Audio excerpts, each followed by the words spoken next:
Good evening. As you can see, want to welcome you guys first of all for joining us tonight. As you can see, we're a little bit unorthodox tonight because I believe we have a special show tonight, beyond the breaking point, rebuilding after loss.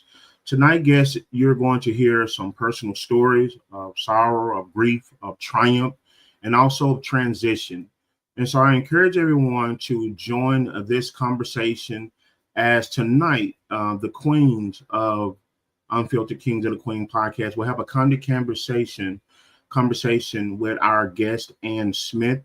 And so I just ask you guys to open up your mind, bring your questions, bring some intellect and thought to the table, and join us as we discuss beyond the breaking point, rebuilding after loss.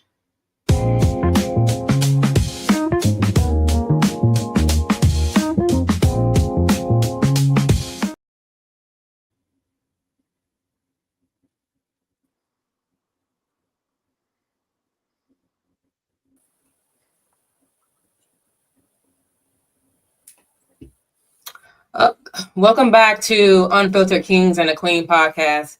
Tonight's conversation is one filled with depth, courage, and humanity, and we want to set the tone properly. Before we dive in, let me check in with my co-host tonight, Jay, Ruth. How y'all doing tonight? Are we feeling grounded? Like, what's going on? Tell me how you're doing tonight. I'm feeling good. I'm ready for tonight. I'm feeling real good. Awesome.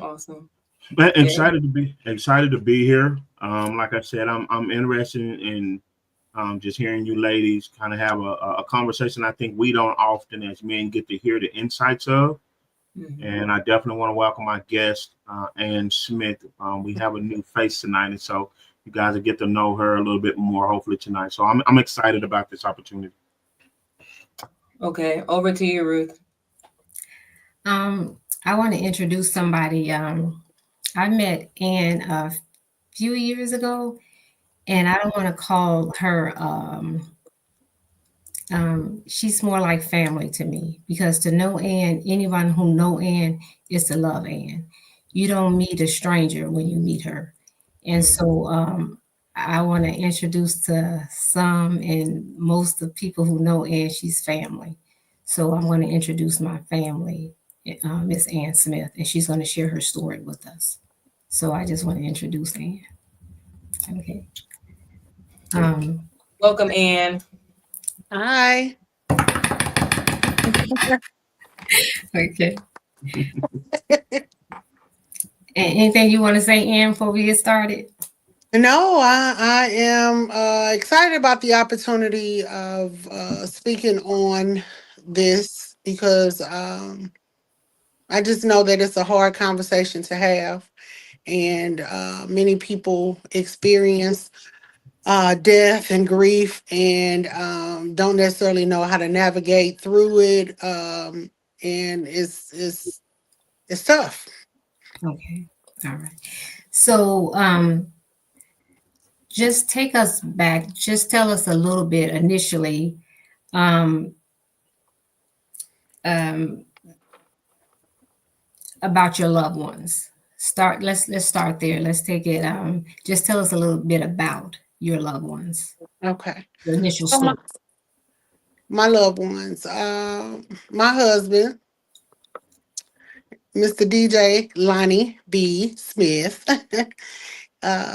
We were married in 2015. We had known each other probably most of our lives.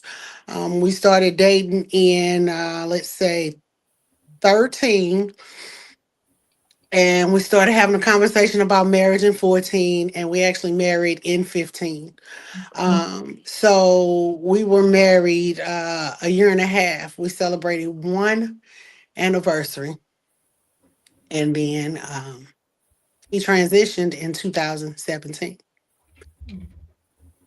So that's part of my story. I knew that when it happened, I didn't know like how I was gonna get through it. I knew that I would, and I say that because based on past history, I've experienced some loss some major loss. And I think prior to Lonnie, one of the biggest loss I experienced was the loss of my dad. And so, I was a little girl at 12 and lost my dad. And I knew it took me from 12 years old until about late 30s for me to realize how much of an impact that made on my life, like the decisions I made, the attention I was seeking. And so once Lonnie transitioned, time passed, I knew that it was so important for me to be careful and cautious with myself. I knew that I had to um, do whatever was necessary because I've experienced grief, but it was a different form of grief. Okay. A husband, you put your guards down, you meet someone, you fall in love, and then all of a sudden they're gone, right? So he transitioned in a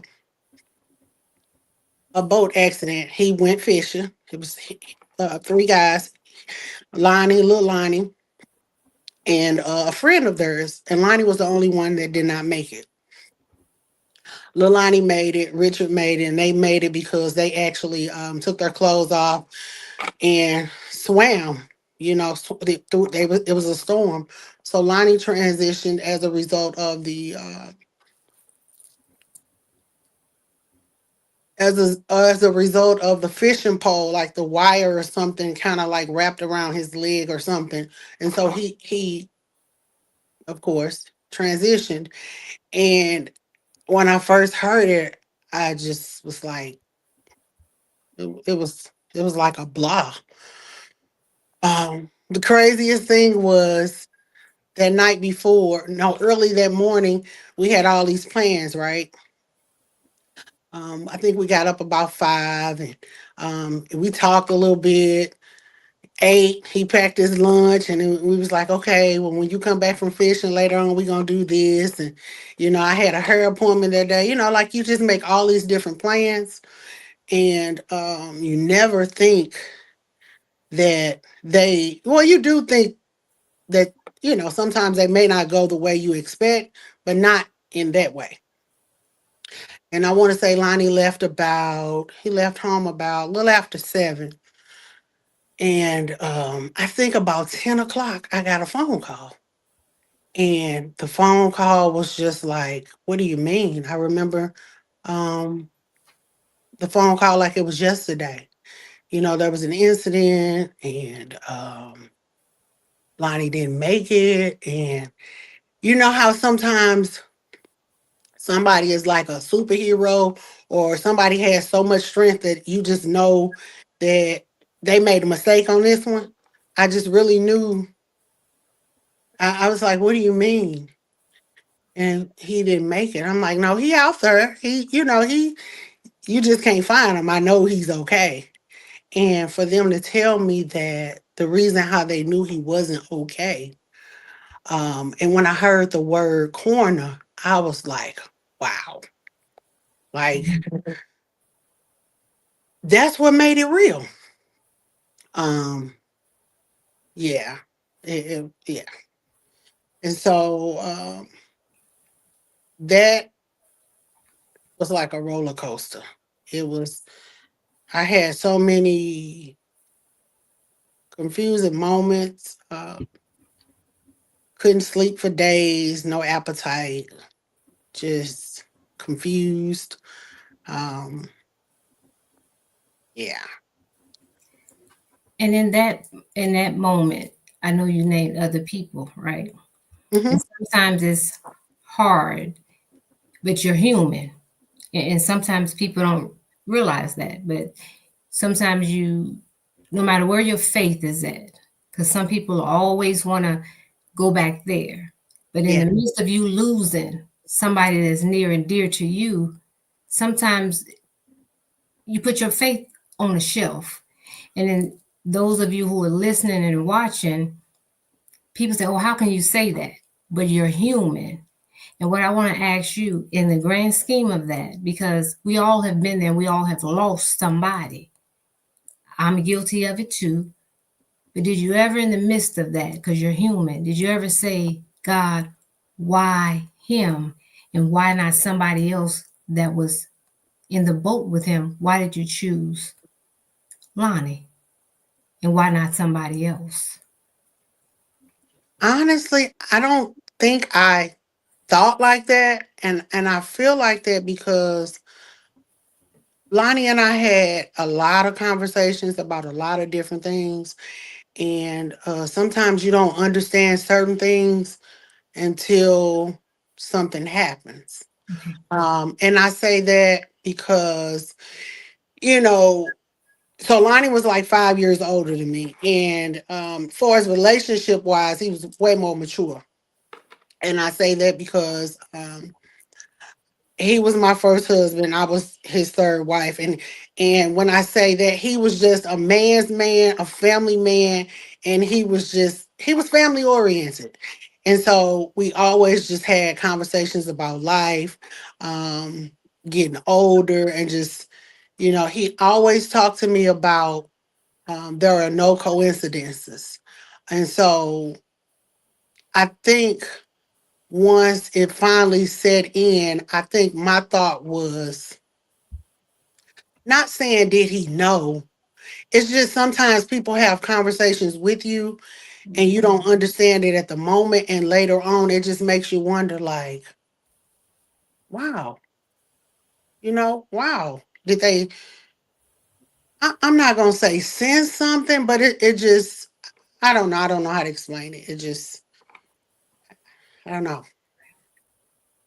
Okay. If I can say this, I think as I'm sitting here listening to the story, I think it's an interesting dynamic how those conversations prior to played a very significant role, even in not understanding those conversations that you guys had and that love that you guys built in some way helped you understand the unexplainable, if you will. It did. That is a You, great way. Yes, it did. yeah. Because I feel like had we not had some conversations, I don't know how my response would have been. It would have been, it may have been like completely losing it, Mm. like completely losing it. But I also feel like to a certain extent, he kind of prepared me.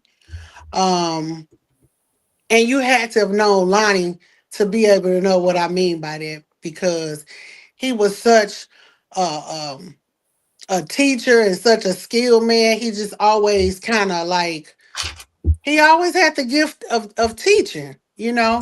And I just feel like to a certain extent he kind of not necessarily prepared me, but because of those conversations, I was just like, oh wow.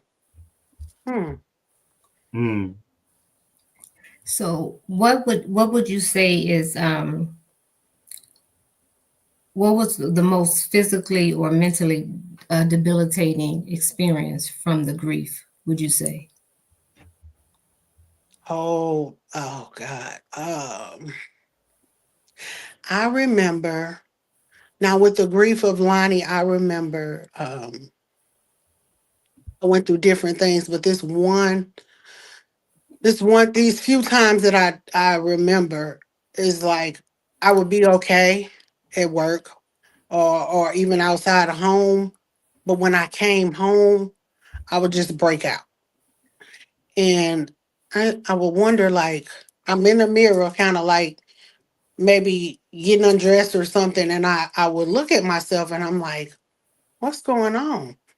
And so I had to start paying closer attention because I had no clue. But I feel like I narrowed it down to because I was so used to coming home to him, that when I came home, reality just really set in, and I just broke out, like, and I had to learn how to kind of like talk myself down and calm down and learn ways that would help me, um, because people can see you and think you're okay, and not physically see any scars or anything, and you still smiling, because I still smiled. Like I love smiling. So,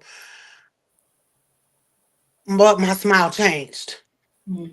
And if you knew me, you knew it was a noticeable change. Like it wasn't the glow, the light bulb was dim. Okay. So let me ask you this. Um, Now we're talking about Lonnie. So a lot of people will say to you, they know how you feel. They know how you feel. Yeah. Tell me some of the things, or tell us some of the things that you wish that people wouldn't say to you. Some of the things that people will say that you feel like are inappropriate to say when you have lost a loved one. You will be so amazed at what people say, the conversations that they want to have, and you really don't even have the strength to talk. Uh, it could be, so I remember, and I don't know if it was the day of the repast or we were trying to get things together. Somebody asked me something really simple about the food or some food or something, and I kind of like went off, and I was just like, I don't give a damn if nobody eats. Like, I don't care. Do you like really see what's going on? And I think I just had a lot of built up frustration, and that was at the moment where it just kind of like spilled over, um, because you kind of take what people say, you kind of like, okay. But at that moment, I had took so much in, and I think at that moment, I just is like, I just let it go. Oh, you gonna be okay, or say for instance, well, what happened? Mm. I remember my brother telling me my brother cuts her, and later on we talked about it, and he was like, people coming up was like, man, what happened? And you have to know my brother. My brother is a jokester. He's a jokester, but he's real. Okay, straightforward. And he's like, what do you mean? What happened? And he was like, man, what happened to him? He said, what typically happens when somebody passed, they stop breathing. Because like people want a story and they want it just, yeah, yeah. Now, what was the smallest, most simple thing or thought, an activity, or a belief that first helped you pull yourself even slightly away um, from you starting to bring yourself back? Okay. Repeat that for me again, Ruth. Okay.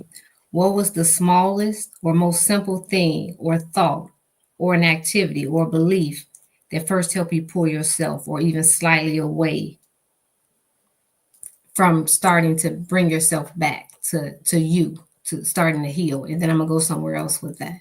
Okay. So I think it was different processes. I can't remember one in particular. Um, for me, I have to take baby steps with myself, and I've just learned that about me. I can't become overwhelmed. I can't look at the whole picture. I just need to just find a little small part of it and then focus on that. And so I would think maybe listening to music definitely helped me. Being alone, and even in being alone, I found peace. It wasn't um, like a lonely. It was peace in that because there was so many people around and so many questions being asked, and you just get tired of it. Okay. Now I was looking because I don't want to and it's something that just stuck out to me. Somebody said, and this is relevant when someone says, how you doing, right?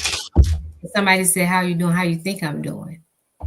Some questions you don't even know what to ask. So sometimes it's like, I think it's free to give a person, if you want to talk to me, you talk to me. But Yeah. sometimes you don't know what to say. And if you've lost somebody, you pretty much think you know how they're doing. So is that a question that you find to be offensive when someone asks you how Very you much. first Very got? much so. Yes. Okay. Yes. And why is And that? I think it's because people just don't know. They don't, I don't think, I think they don't know what to say. I think they don't know. They want you to know or feel like they care, but they don't necessarily know what to say. Um, I had people that actually just showed up and they didn't say anything. They just showed up, and that was good. So do you find that grief is because I heard someone say to me, they put it in an inbox and said that she felt like she was grieving her son and her daughter because she lost both of them. And she said that she felt like she had to grieve them for the rest of their lives because that meant how much she loved them. What do you think about that? I think some people do feel like that, but I know for me, um, I may have thought that before, but I don't feel like that now. I remember going to my therapist. And so I believe in therapy. We went, prior to marriage. Once Lonnie transitioned, I went, and a lot of people don't believe in it. And I'll say this: my mom never knew I went because, she's older, and they never believed in that. But I'll never forget. And I think I knew this, but I'll never forget when the therapist told me. She said, "Ann, if you don't let them die, you can't live." And when Mm, she said that, it's like I knew that, but when she said it, I don't know if it made me feel free, mm, or kind of gave me a sense of, I don't know that I want to say permission, but it did give me a sense of freedom because I knew exactly what she meant, and I knew it was true. You will be stuck in your tracks, and I feel like I've grown a lot, um, but that's because of I knew I needed to. I knew that my husband would never want me to not live my life ever. He would never want me to be held back for no reason at all. So that helped me a lot. And If I, Oh, I'm sorry, so if I may jump in, and I think you said something that was very powerful. And again, I want to thank you for sharing your stories. We discussed beyond the breaking point, rebuilding after loss. You said something that was very powerful. Giving yourself permission.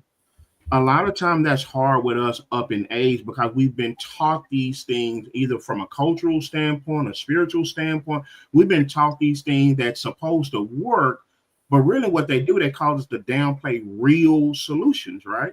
So I love what Yes, you said. Not only do I love therapy, but I can love somebody. If I don't use it properly, then it's counterproductive. And so I mm, think that's very important as an adult that sometimes we got to give ourselves permission to say, hey, that was wrong teaching, no knock or whatever. But yeah, if I keep trying to keep him to live when he's not here, then I am no longer living. And then for correct. you to reflect on him and say, well, that's not what he wanted for me. I think sometimes we do have to give ourselves permission because in those moments of emotions, we've been kind of taught to just do whatever, right? Like we can just lay it down. That sounds good or whatever, kind of like the how you doing statement. But Yes, I think that was very powerful in saying, hey, I had to give myself permission to even think this way, but I had to trade out that old way of thinking. yes.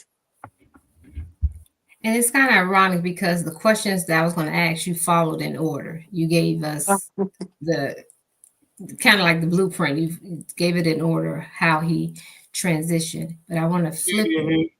and tell us about your son. How So your son. my oldest son, Casey, Kevin Clark Jr., he transitioned in, and I'm sorry, let me go back to my husband, and I didn't mention this. Um,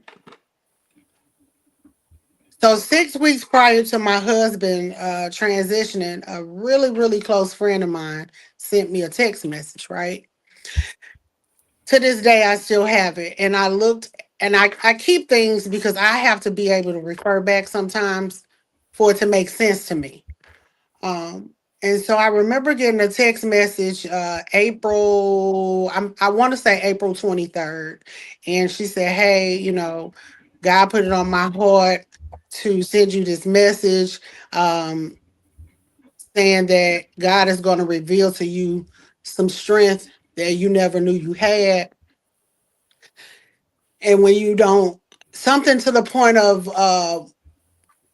I know the end of it was saying trust the process. So when she first sent me that, I was like, what is she talking about?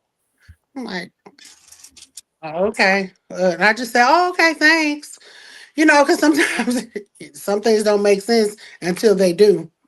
And so she sent me that. And when my husband transitioned, I went and grabbed my phone. I was like, what? Mm. I'm also a believer of, again, that nothing happens. There are no coincidences. And sometimes we don't pay attention to certain things, or, it bypasses us. So my oldest son, Kevin Clark Jr., was 30 when he transitioned. Uh, he passed in a car accident. And when I tell you that, that could have taken me out as a mother. So when it happened, I want to say it was it was March the 24th, 2022. I remember getting a phone call, and it was a police department. No, no, no, no, no. The police knocked on my door, and I'm thinking, I thought it was lightning because I saw different lights, and I was like, so they was walking up to the door. I was like, what did they come here for? Like, I don't have no police activity. What's going on? So I'm thinking, like, they must have the wrong house, right? And so they walked up and said, hey, do you know Kevin Clark? He was involved in a car accident. And so my son's name is common. And so there were at least like three. So throughout school, it was always, which Kevin Clark. And so when they came and they told me, well, he was involved in a car accident and blah, blah, blah.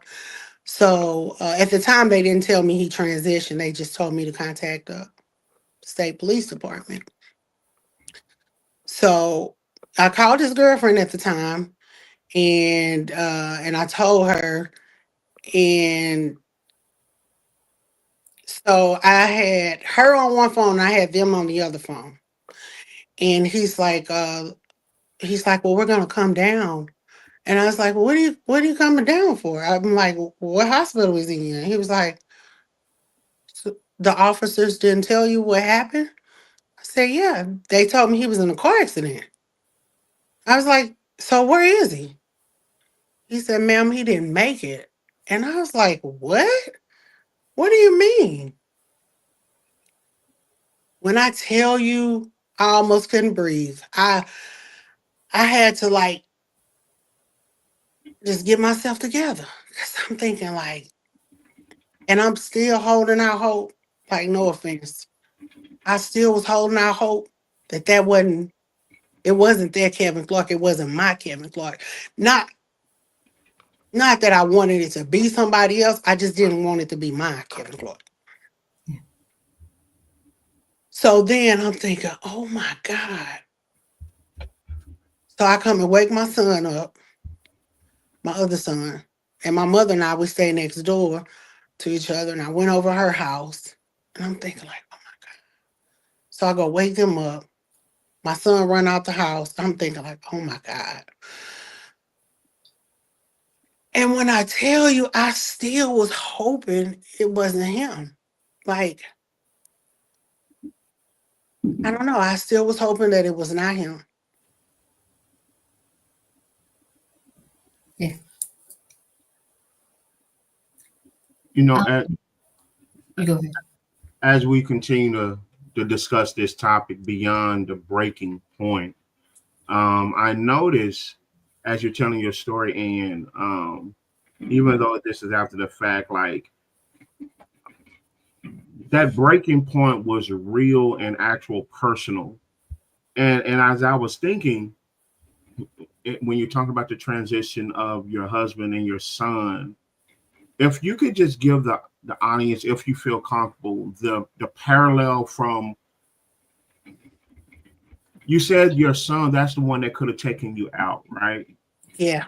Where Oh, it's easy to say, okay, that's a mother's love, right? When we have plenty of mothers that love their son, but just in your personal experience, could you give us kind of like some examples of what made that love in your perspective, like in your own story? Like, what was that fondest memory? You know, I think you said he was 30 years old. Like, mhm. what was some of the things that you remember that forged that love to that point, other than him just cliche, oh, that's your son. Of course, you're supposed to feel that way. Oh, he was my oldest son was raw, and when I tell you, he was the one that stayed in trouble, right? He was the person that Joan. He was in sports, like he was just an all around good dude. And so even his relationship with his grandmother, my mom, their Mhm, relationship was so dope, right? And so they called each other certain names, and I don't. They would be like, "That's my ninja." Okay, you know what I mean. mhm, He said, mhm, "Hey, Granny, that's my ninja," and my mom was like, "What's up? What's up, ninja?" And just the relationship that he had with them, and not just them with people. He was just a people person. mhm, Um, he was a big brother. He was a protector. He was the neatest. He was so neat, right? mhm, Um, but I also believe, now let's go back to this. Only because I can, this is just my belief, right? And I believe everyone has to do what helps them provide peace. And Mhm. so for me, my son, he transitioned at 30, but I also know my son got into some trouble at 18, right? mhm, And so he got into some trouble, and I was really, really concerned about him. Like, seriously. And I was so nervous thinking that something would happen to him. But I look back and I'm thinking, God, at 18 I was worried. Um, but God allowed me 12 more years, right? Because Mhm. honestly, mhm, I didn't think my son was gonna make it to 30. Mhm. I never mhm. I never based on the trouble that he got into, right? So Right. I'm still grateful to God that it didn't happen at 18. Right. It Mhm, happened at 30. So he was able to experience Mhm. life, right? So mhm. not life as an old man, but Yeah. life, he still matured. He had an opportunity to mature past those trouble times. And so Mhm, I'm grateful. I'm grateful because he could have been gone at 18. I so I counted all wins. When I look back, yeah, I'm sad he's gone, but it was some growth in those 12 years. It was growth from 18 to 30. He experienced life. He developed a better relationship with family.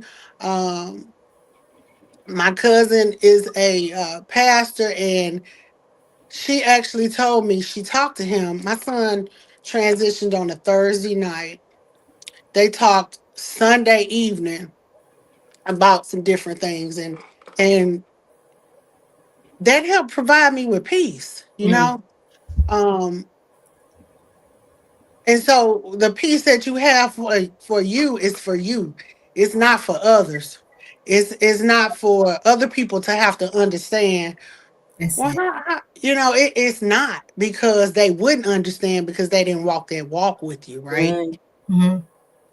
So I'm grateful. I am so grateful for the 30 years I had with my son. What is amazing to me is I had a job that I worked at for 28 years.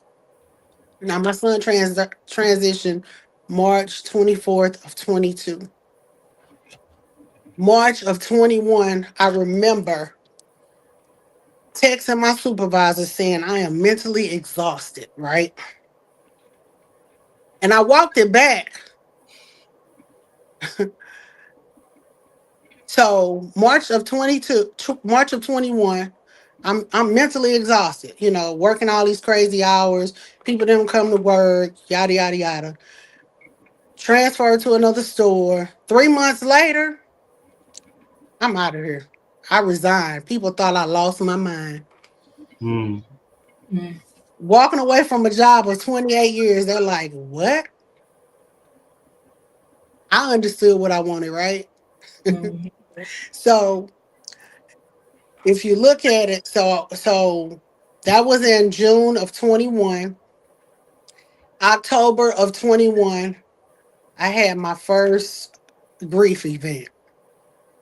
And I have a page. I created a page to kind of help myself release. And as people were losing people or people wanted, I kind of invited them in, and it was just kind of my own little therapy for myself while others were being a part of it. Mhm. So October of 21 was my first event, physical event in person. It was like 9 people there, right? Out of the 9 people, I think only one person was not a family member. Mm. Okay. So October we lost a family member, November, December. So let's do the math on this. June, Mhm. my son transitioned in March. That's 9 months. Okay. Mhm. Had I not left my job that was demanding, I feel like the decision I made allowed me more time with my son and with my family. And Absolutely. they asked me, so what are you gonna do? Hey, what you gonna do for money? Blah blah blah. I was like, what do you mean what I'm gonna do? I'm gonna figure it out. Amen. What you got some money? I said, well, how you gonna make it? I said, I'm gonna make it. Well, what do you plan on doing? I said, spending more time with my family. And I'm so grateful that I stood on there. I'm so grateful. So that helped provide me with peace because God was preparing me and I didn't even know it. Mm. Through And preparing me, I was preparing our family. Didn't even know it. and And this, and it's just amazing. And so even in grief, I'm grateful. I am grateful for some things of how it happened. I'm grateful that I can look back and say, hey, we started a conversation about grief prior to grief. We Mm. didn't wait for grief, okay? Mhm. We started it prior to. Yes. And so I'm grateful. Like I'm thankful. And I just feel like that I was being led. And I feel like I'm grateful that I listened.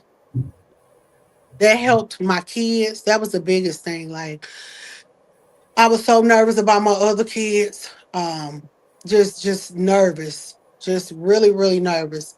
Um, my son transitioned.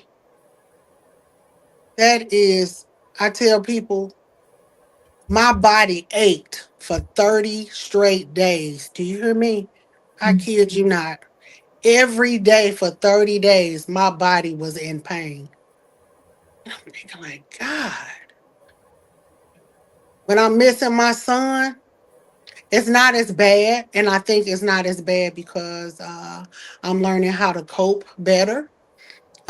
I still miss him, but I know some things that I need to do to help me with that. But losing a child, that can take you out. That can that can take you out. I'm talking about you have to fight for your life. You have to fight, like literally find some things that's going to help provide you with peace, even if it's for an hour. Um, y- yeah.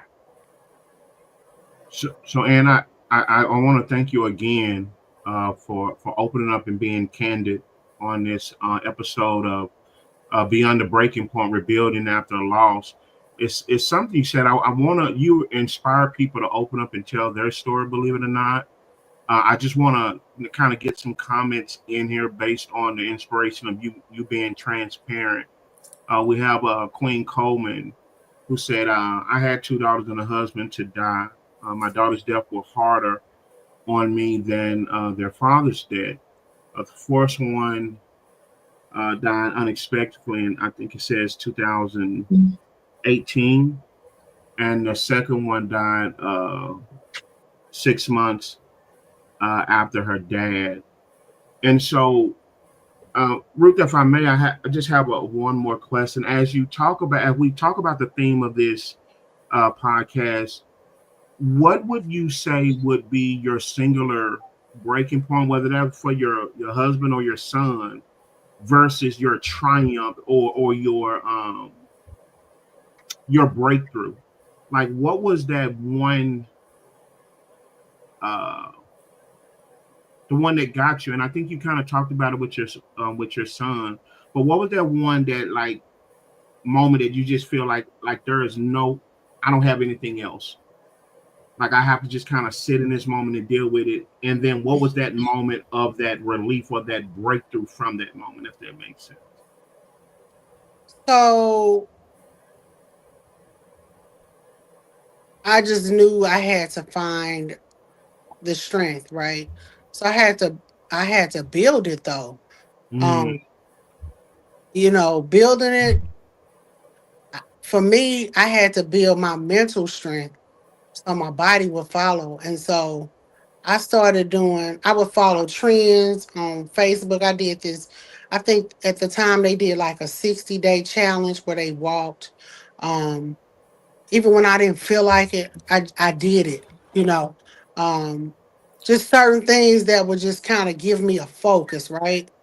Because I needed something to keep my mind. And doing that, it helped me. It helped me a lot. I picked one focus, and it could have been something different after that walk. Yeah, but I had to choose something to focus on. Otherwise, I probably would have been all over the place.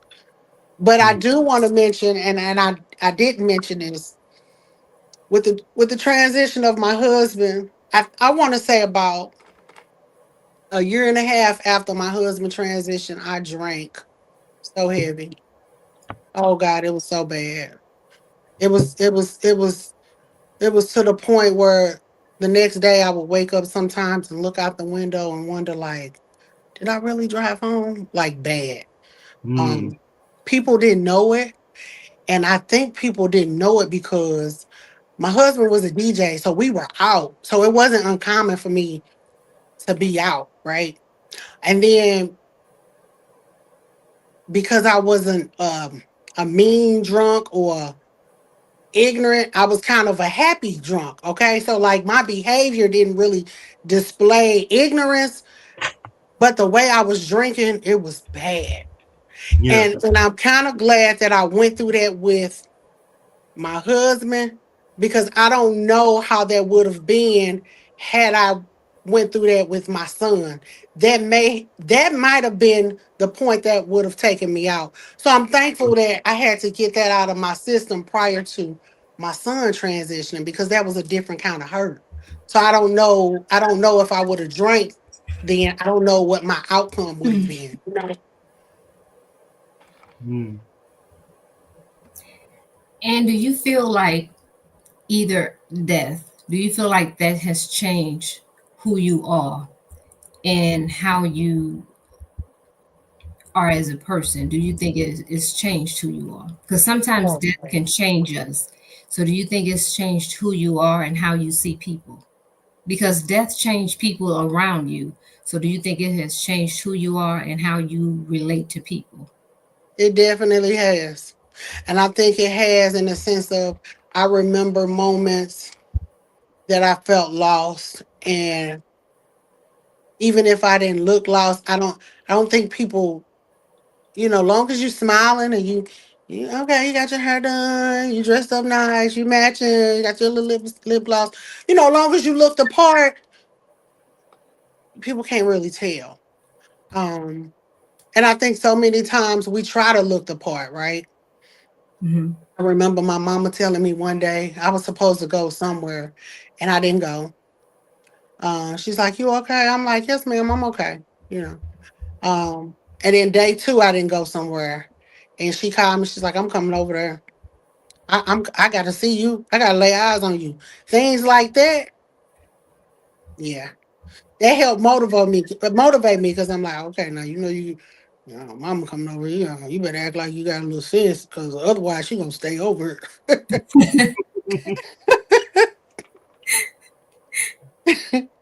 But and why do you think that's something? I don't. And again, I don't know if that's cultural or whatever. But why do you think we're taught to be okay when we're not okay? Like even though we're not, and I think you alluded to it earlier. Sometimes we have an expectation of people to.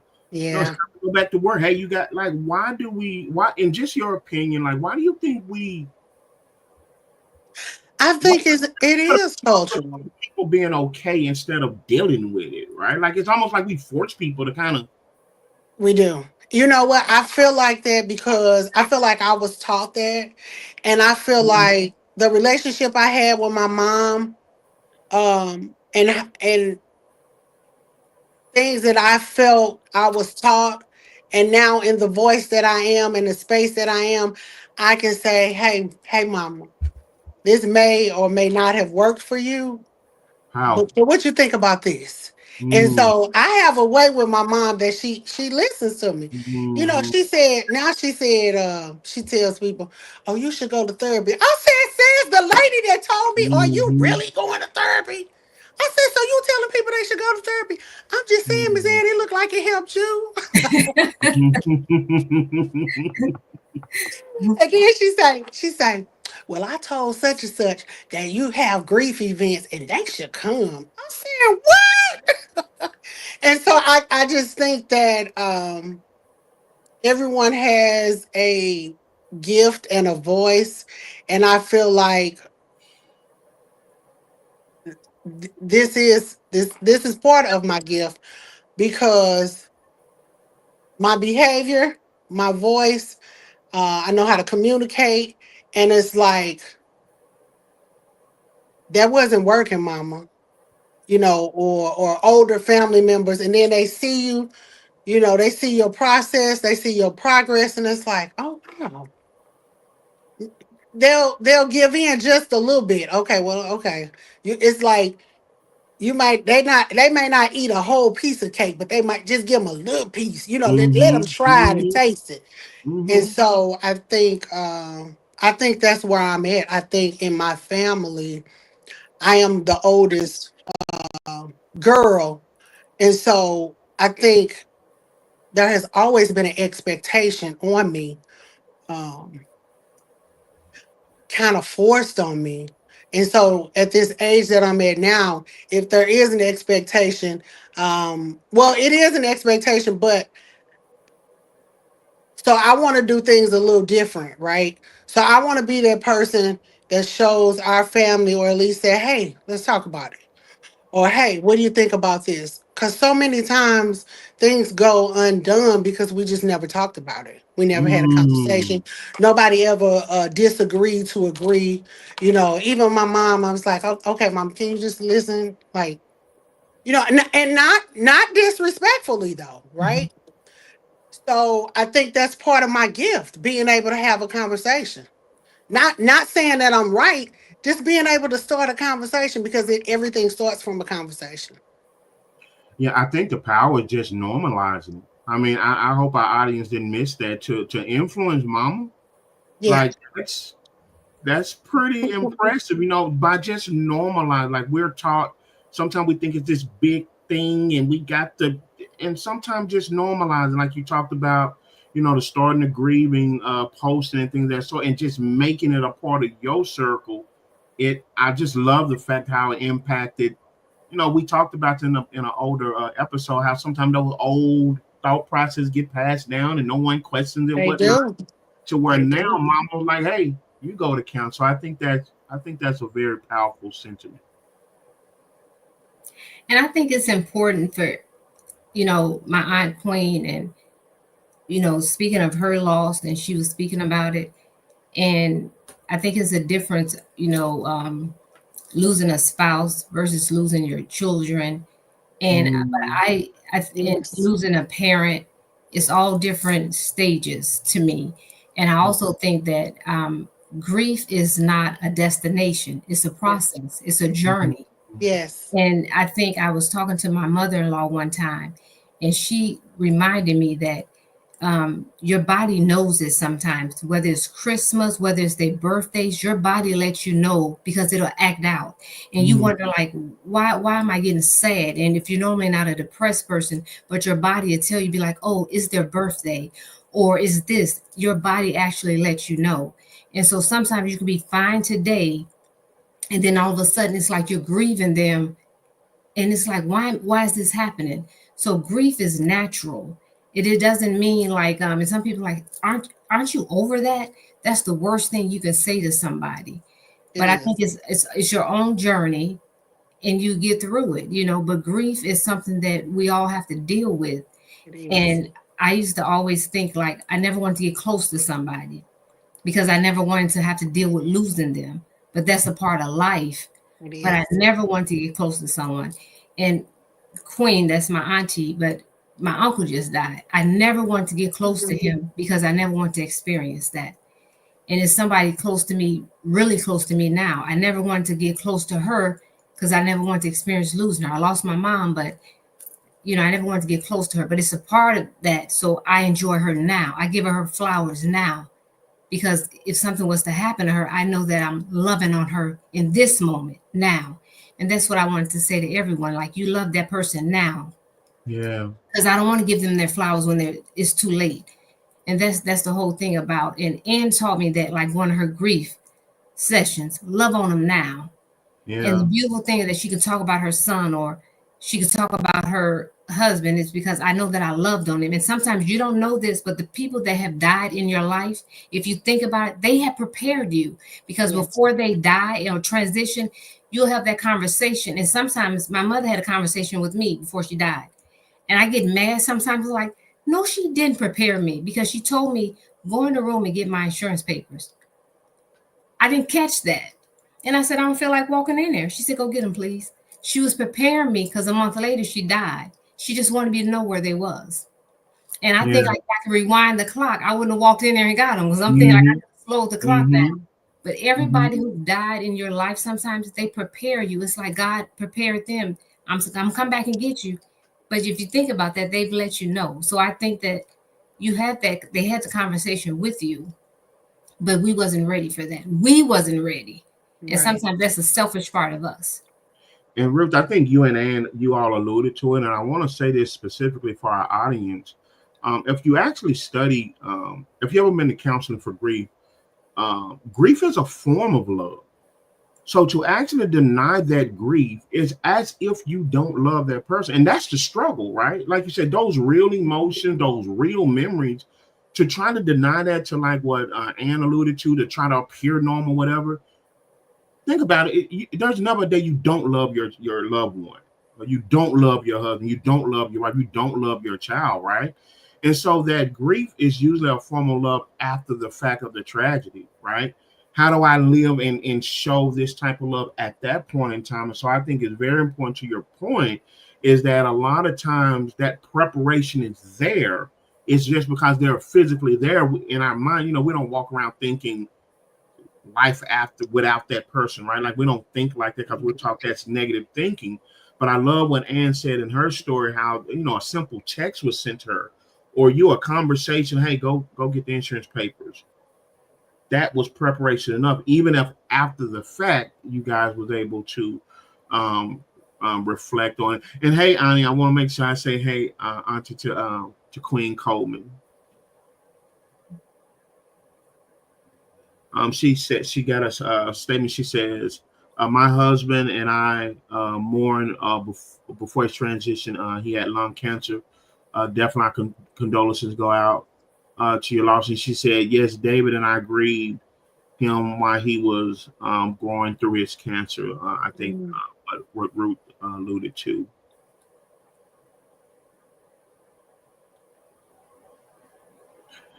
And so, you guys, if you're just now joining us, beyond the breaking point, rebuilding after loss, right? We always talk about loss, and when we see it from a distance, we do those cliche things. I think we talked about, hey, how you doing? How you feeling? My condolences. But I think tonight, Anne has put a face on this thing. Someone up close and personal. Not one time, my goodness. 2 times. Hello and good evening. Hey, what's up, Joanne? Glad you could join us. And so, as we talk about beyond the breaking point, we first have to identify that breaking point. And let me tell you right now, I appreciate that candid transparency. You talking about the alcoholism and functioning in it, right? Yeah. A lot of times, again, like Ruth said, like we're human, right? It's not pretty, right? But owning that and recognizing that, and God giving you the healing, so that unfortunately, when your son passed away, hey, I know not to do that again. Some people duplicate that or they go deeper, and so I think that was a huge nugget in your story as we talk about rebuilding after the loss. And I couldn't agree to what what Ruth said more. It's a process. It's not a destination. Even as you sit here and tell your story right now, I think anybody with any type of feelings. I was talking to Diana behind stage, and she was like, I'm just caught up in the story. And you're like, you're right. I've been trying to catch myself not to just sit here and just remember that we're talking to people, but it is taken aback when you hear people share their transparent truths. And here it is with you not experiencing it one time, but even a child, right? But recognizing that there is a transition from that breaking point, but also in that rebuilding process. And as Ruth said, that it doesn't have to be an end point, because that's the way it is for someone else, So I think that was a powerful sentiment. I'll turn it back over to Dana and Ruth. And sometimes I think too, in death, we don't sometimes look at it, and sometimes you ask the question, but in some instances, I think sometimes God removed people so that someone else can live. And what I mean by that is, when my mother died, my sister wasn't doing so well. And I didn't understand this until someone told me this, that God had to remove the stumbling block so that your sister can live. And when he removed my mom, my sister was 11. And my sister was going through some things that if he wouldn't remove my mother, she wouldn't have been able to prosper. And at the time, me and my ex-husband, we took my sister in, and she was able to prosper. She was able to live and go further. So at the time, I was angry with God, because like, why did you remove my mother? But it was shown to me she had to move out the way so that your sister can live. And only a mother will want to pay the ultimate sacrifice, take me so that my child can live, because that's what God did for us. You know what I mean? I will sacrifice me so that we can live. And so now that I see that, and it's like, I understand that, but she had to go so that she could live. And I appreciate that now. I can understand it now, but that's how grief was. I grieved my mother, but now I just miss her. But I understand it, and the pain it eased. I still miss her, but it had eased, and that's why sometimes I think with grief, you learn to get through it, but it get better by and by. You still miss that person, but it get better. Yeah. So. And I have one question for your. You talked about some of the conversations you and Lonnie had, which I think was beautiful. But on this podcast, we always talk about conversation between men and women, right? And then today's side is always the negative, right? What we don't talk. I would love just one or two. What were some of the conversations you think you and your husband had, just as man and woman?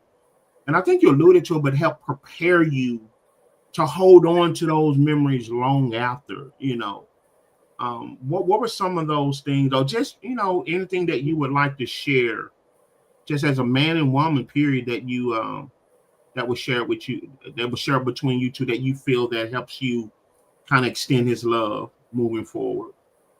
Now I don't have specific conversations, but I want to say the way he lived his life, you know, um, he was always present in the moment. Um, just the energy.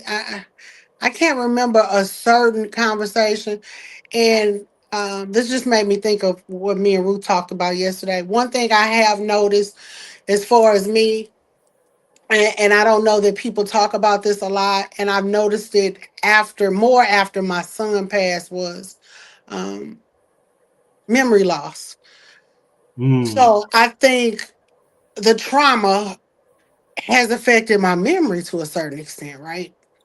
And so I had to learn how to kind of keep up with things or kind of plan things that help me to move forward. And I've learned what works for me is sometimes I set alarms, and I'll know what those alarms are for. Um, I put certain events in my calendar.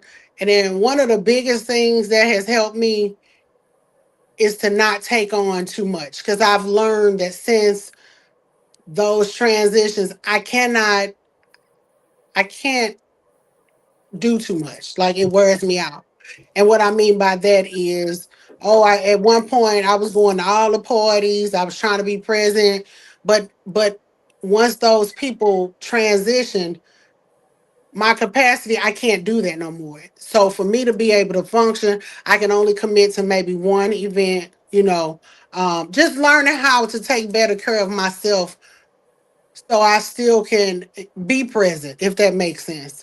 Um, I can't take on a whole lot. Like my memory sometimes and I know it's a direct result of trauma, right? And I don't think I don't think people realize that. I don't think they do.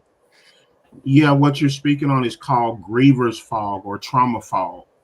That's loss of memory because your brain is trying to fight the hurt and pain of that loss, and so that spiritual trauma thing. So that's a real thing. To your point, trauma fog or griever's fog is the clinical terminology of it, and so man, thank you for just being sharing your transparency. Thank you for normalizing how counseling it's still helping you in your transition, and then more importantly, and I thank you for your transparency in even those areas that the world would laugh at us, judges and things of that sort. For you to come Yeah. on our podcast and just be open and candid with that, because trust me, look, we all have our issues, right? There's no right formally, and even if it is, that doesn't say that we follow it. And so I can't thank you enough for sharing this story beyond the breaking point, rebuilding after loss. Definitely, I can see that you're a woman of faith, and so I can only imagine how much that has championed you through it, and probably even he's still keeping his hand around you to be able to tell your story to other people. That's pretty much what we wanted, not necessarily. I think you and Ruth talked about this when you guys were going over the questions. This is not to get in people's business. This is to edify people. Because I promise you, someone out there Yeah. that's watching this that doesn't have the courage, and it's not a knock to them, but they doesn't have the strength. They're not there in their Right. process to open up and even understand, even go into that first counseling. And so, hopefully, with the power and strength and obedience that you discussed here, it gives someone a chance to maybe one day tell their story. Um, Can I add something in? sure. I was telling Ruth that even even during the times that I didn't know what I wanted, when I encountered something that I didn't, that led me closer to what I wanted, if that makes sense, right? Yeah. And so we try to figure out all these different things, and we still, going through grief, and I even challenge myself. I would take myself out to dinner. I would try different things. Like, you will never be the same, right? There's no way possible. Yeah. But get to know who you are now and who you are becoming. That's So right. that's the biggest thing. That's Mm. right. That's right. Girl, you gonna all right? You gonna have me start running, and That's right. That's hey, right. we some believers on here now. And I almost shot it right out the door now, That's but right. That's the I'm whole gonna say word. that for the people. I'm gonna be like, okay, now I got on my track shoes up on this thing. I'm like, all right, now that'll preach. But no, man. As our sister Dan, I think she's having some technical difficulties. You guys, thank you for bearing in there with us. I want to also thank Ruth for finding this gym and working with her and working with her schedule and allowing her the opportunity to be a guest, on this Tuesday evening, man. I have been edified myself. And so I thank you for that connection. We definitely have to have you on again. And I can't thank you enough. I don't think people realize in this day and age of social media and entertainment how hard it is for some to tell their transparent truth. You're not reading the script, not Yeah. reading words from someone else and edit it and, hey, say this, don't say that. And this is what the punchline is, but just to come on, man, before a screen of strangers, quite frankly, because myself and Diana don't know you, and just tell you a transparent truth, man, and be a blessing to other people. Trust me, as Ruth said, in this season of it's around the holiday time, and those Yeah. real memories are there. Definitely, dealing with it with my father, it has edified even me. And so I just thank you for your obedience. I can't thank you enough. And I hope and pray um Annie, Queen Coleman. I think you said that's your Annie, Ruth. Yes. If I'm not mistaken, thank you so much for sharing your transparency. Again, man, in this day and age of social media where everything is trying to impress people, I think there's power in just standing on your truth. So thank you for chiming in. We're going to try to close it down here from now. I know I'm full. If you would like to have ongoing conversations, we'll check in with Ann to see if that's something. And Ann, before we get out of here, could you tell us where to find I think you said you have a group that for grief. Could you kind of give the audience a little bit of where they could find it if they wanted to join? So I would actually have to invite them, but the name of it is Picking Up the Pieces in Peace. And for me, I chose that title because I felt like my world had shattered, right? And so how do I piece it back together? But most importantly, I had to do it in peace. Like it was already chaos with the transitions, right? So it had to be like I was in a quiet room. I Mm-hmm. had to have peace in order for me to kind of navigate through whatever my next was. And so, Mm. yeah. Okay. Well, look, definitely reach out to her. You can go to either one of our pages. She's both our friends. If you just want more information on that, I think it's so important to normalize that and not wait until you're in the space of. I'm pretty sure that's something that you've learned. So I'm glad that God called you to, not only deal with yours, but reach out to those and normalize that conversation. You guys, this has been another edition of Unfiltered Kings of the Queen podcast. I'm gonna say this publicly: the devil is a lie. I'm hoping that Diana, everything is fine on her end, but this was going to be an even more powerful conversation. But the word does say where two or more gather, so is he, right? And so I definitely think he's here. And so even with that interruption, God still gets the glory with this. I think Juwan has a conversation. He says, thank you guys. This has helped me with some homework I need to do since the passing of my brother when I was younger. Um, he just trying to keep. I just trying to keep myself to not think about it as much. Listening, listen to some things that helped you all lets me know it will get better. The only way out is the way through it. Uh, Yes. Will get better. Yes, it right. will. Yes, it will. Absolutely right. I've had the privilege of counseling people through grief, and it's one of those things. Like if you don't remember anything, there's a lot of great points here, but like Ruth said, it is a transition. No one can tell you. Don't let nobody force you. No job or what have you. No, I'm not saying everybody can walk away from their job, and that's Ann's testimony, but own your space, right? And whatever you need, whatever type of help and assistance that you need, and own your truth. right? I say again, like Ann said, it could be something that we could be doing that could be counterproductive to that. But own all of that, right?